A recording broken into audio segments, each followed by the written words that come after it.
Historically, street vending in India has been regulated by several state and municipal laws that weighed against vendors. The Street Vendors Protection of Livelihood and Regulation of Street Vending Act 2014 was enacted to protect the livelihood rights and social security of urban street vendors.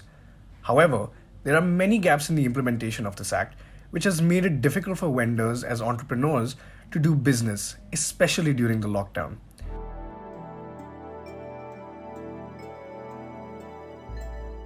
In this episode of So Basically, we will talk about how the lockdown has affected the livelihoods of street vendors in India and what the government is doing to help them. As India entered Unlock 1.0, the Ministry of Family Health and Welfare released the standard operating procedures for religious places, malls, restaurants, and offices. These guidelines covered different types of business enterprises, but did not mention nano entrepreneurs like street vendors.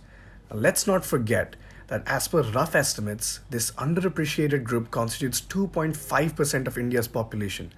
That's over 20 million people.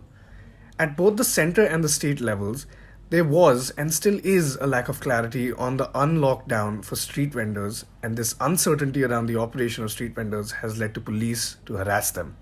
Without issuing clear instructions that could provide vendors with some measure of relief to earn a living, the government set up a social welfare scheme called Swanidhi.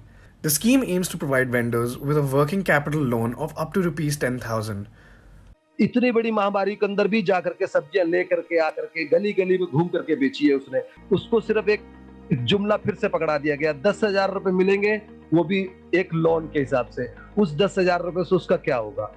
Though it is hard to argue with the intention of this scheme, it is important to think through how such a scheme might play out and what its unseen consequences may be.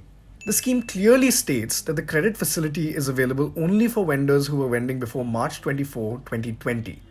एक और बात आ गई है कि कईयों के रोजगार चले गए हैं, तो वो भी आज कम से कम दिल्ली में फ्रूट और वेजिटेबल वाले 1 लाख बढ़ गए हैं। मैंने देखा न्यूज़, जो कभी जिंदगी में जिन्होंने कभी रेडी पटरी नहीं लगाई और किसी फैक्ट्रियों में काम करते थे, वो भी बेचारा ठेला लेके घूम रहा है और सब्जी बेच रहा है।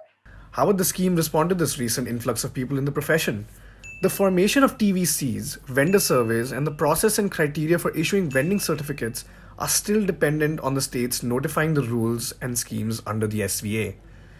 We can say that one good thing that happened with this pandemic was that it pushed the states who hadn't complied with the norms of the SV Act to at least start doing so. If you visit the Swanidhi website, you'll see that it mentions a list of all the states' rules and schemes, and also the date when they were notified. It was shocking to find out that Haryana, Pondicherry, Madhya Pradesh, Telangana, Uttarakhand, and West Bengal hadn't publicly notified the rules or schemes before June 2020. Unfortunately, mere notification of the rules and schemes is not enough. Some provision in the state's rules and schemes create artificial entry barriers and impinge on the SV's ease of doing business. Some states in their rules and schemes discriminate against migrants and fail to recognize them as vendors. For instance, in Delhi, Mumbai, and Tripura, one needs proof of domicile or a voter ID to become a hawker. In Andhra Pradesh, non-residents are not issued IDs and vending certificates at all. Finally, even if street vendors are able to access the credit, it is not clear how they would repay the loans if police continue to harass them and prevent them from setting up their stalls.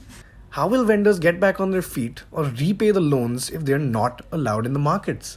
अंतिम बात मैं ये कहना चाहूंगा कि वो सामान जब्त कर लेते हैं, उनको काम नहीं करने देते, तो 10,000 रुपए का सरकार अगर ऋण दे भी, तो वो वेंडर उस ऋण का लेके करेगा क्या? क्योंकि ऋण तो होता है आपका काम चलाने के लिए, व्यवसाय के लिए।